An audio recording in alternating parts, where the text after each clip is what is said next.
इच्छाओं का क्या करें। जीवन में आप जिसे सर्वश्रेष्ठ मानते हैं उसकी इच्छा रखिए। आपकी जितनी भी इच्छाएं हैं उन सभी को उस श्रेष्ठ लक्ष्य की ओर मोड़ दीजिए जिसके बारे में आपने सोचा है।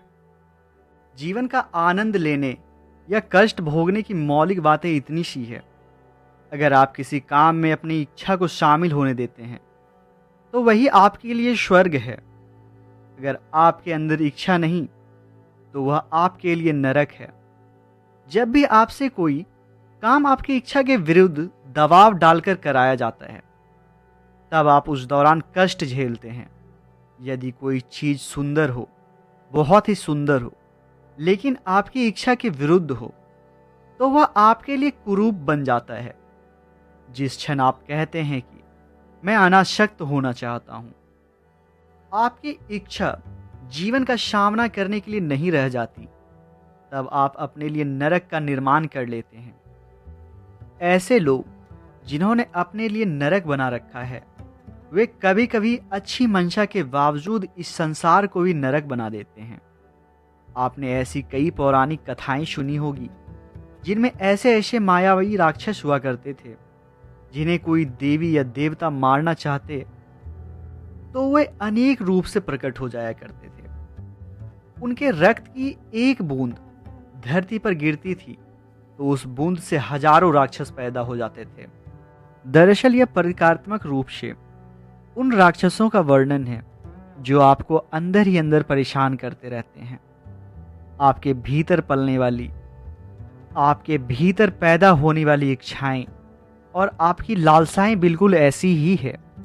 अगर आप उनसे लड़ेंगे, उनकी हत्या करेंगे तो वे रक्त बहाएंगी और उनकी हर बूंद से सैकड़ों या हजारों नई इच्छाएं पैदा हो जाएंगी। इसलिए आपको अपनी इच्छाओं से निजात नहीं पाना है, क्योंकि वह आपकी दुश्मन नहीं है। इच्छा तो आपके अस्तित्व का आधार है। जब किसी इच्छा के कारण कष्ट होता है तब आप सोचने लग जाते हैं कि वह आपकी दुश्मन है, लेकिन यह सच नहीं है। इच्छा तो वह है जो आपको आपका जीवन बनाती है। तो फिर इच्छाओं का क्या करें? उनसे लड़ना बंद करें? यह व्यर्थ है। जीवन में आप जिसे सर्वश्रेष्ठ मानते हैं उसकी इच्छा रखिए। आपकी जितनी भी इच्छाएं हैं उन सभी को उस श्रेष्ठ लक्ष्य की ओर मोड़ दीजिए जिसके बारे में आपने सोच रखा है। अपनी इच्छाओं को सही दिशा का रुख देने के लिए तैयार कीजिए। इच्छा आपको अपनी परम प्रकृति की और सभी सीमाओं से परे ले जाने का एकमात्र साधन है। असीम तक रुक रुक कर नहीं पहुंचा जा सकता है। यदि आपकी इच्छाओं की असीमता की अभिव्यक्ति चरणों में होगी तो उसका कोई लाभ नहीं होगा। वह एक अंतहीन दौड़ की तरह होगी जिसका अंदाज आप अनंत काल तक नहीं लगा पाएंगे। अपनी इच्छाओं को उड़ान भरने दीजिए, इसे दबाकर मत रखिए। इच्छा के असीम होने में ही